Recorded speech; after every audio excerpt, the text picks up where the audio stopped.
for more, our Major Garrett is in Hollywood, Florida, where the RNC spring meeting does continue today. And Major, again, Trump's now top strategist, Paul Manafort, told the RNC that Trump has been, again, projecting a certain image, that he will evolve it in order now to appeal to a broader base in a general election come November. What was the reaction of the RNC?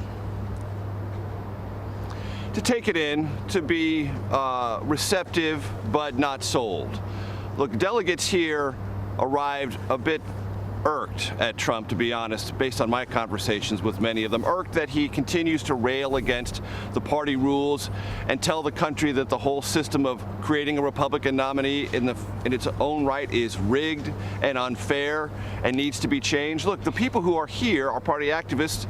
They care about these rules. In many cases, they participated in the writing of these rules at the state level. So Trump not being here, part one, is a problem for some delegates. They think Trump should have been here, just as Ted Cruz was and John Kasich was. Not all feel that way.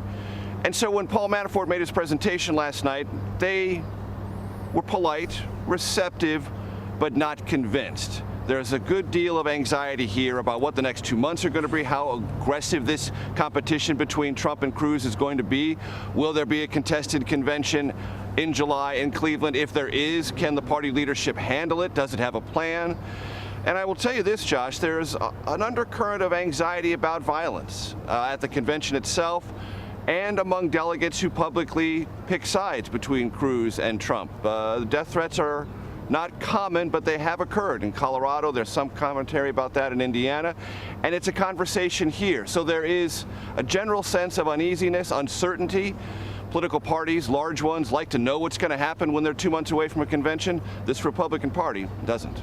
And we saw, of course, Ted Cruz pick up on Manafort's comments, go on the offensive yet again. We also saw Ted Cruz, though, just a month ago say a contested convention was the great hope of the Republican establishment. Now, though, that it is now arguably also the great hope of Texas Senator Ted Cruz, the RNC has chosen not to change any rules before Cleveland in July. What went into that decision?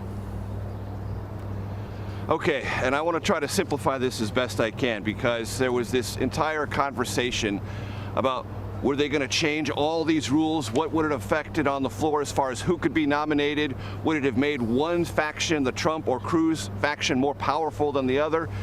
In large measure, what was debated yesterday, briefly and very swiftly tabled, was a change at the margins, a procedural question raised about how delegates could be recognized on the floor of the convention, either as a state slate of delegates or as an individual delegate. And in the main, Josh, it wouldn't have made all that much difference. What it would have done, had it been adopted, giving individual delegates an opportunity to be recognized by the chair, would have prolonged the convention, made it longer, but it would not have changed either the process of bringing someone up for nomination or actually voting to confirm that person as the nominee, whoever it might be, John Kasich, Donald Trump, or Ted Cruz. And what the RNC members decided to do is, look, let's just avoid all this. We don't need to stir the pot and create more controversy, more scrutiny, more skepticism about our rules. There's plenty of that already, largely generated by Donald Trump. So they stuck with the status quo.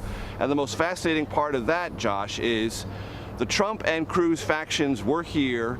They had a good number of votes, and they themselves decided to wait to sort this out until a week before the convention in July, because neither side knows who's going to have the upper hand. And until they know that, they're not going to play their cards. And quickly, Reince Priebus had said the nominee is currently in the race. We've also seen House Speaker Paul Ryan definitively, or perhaps as definitively as he possibly can, say, I will not accept the nomination at a contested convention. Has this, have these meetings, if nothing else, put to rest any talk of a white knight in Cleveland come July?